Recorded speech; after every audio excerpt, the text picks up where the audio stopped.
proclamation became contentious when the main opposition APC party criticized it, saying the action was against the country's constitution. It led to a fistfight in parliament when the instrument was laid. The opposition later went to the country's highest court, where the ruling has been no less contentious. Umaru Fofana was there and he sent this report.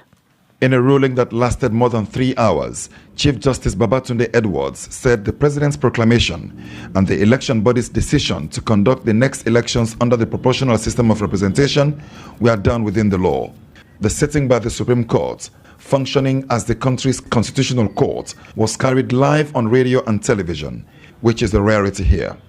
Lawyers for the plaintiffs had argued that even though the PR system was provided for in the Constitution, the prevailing circumstances did not allow for it.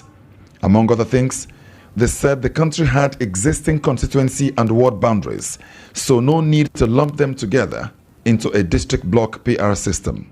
The 5-member panel of judges unanimously agreed with the state lawyers that with the midterm census of 2021, those boundaries needed to be redrawn to be consistent with the country's new population. That, they say, cannot be done with elections only 5 months away.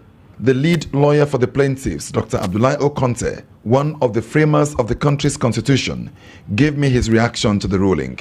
My off-the-cuff reaction is that it's a sad day for the rule of law in this country, when the issues the plaintiff sought to have vindicated in court were so clear, and I hope ably presented before the court. But they thought otherwise. That's their prerogative and discretion. I only wish there was another court to have recourse to.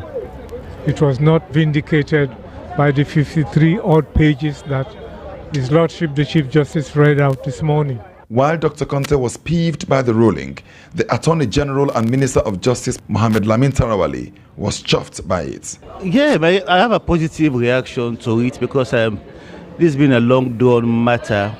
It started when it began when I started piloting the elections bill in Parliament. And for me, it's not surprising that the first plaintiff was the person who was putting all this pressure, raising all these issues in Parliament.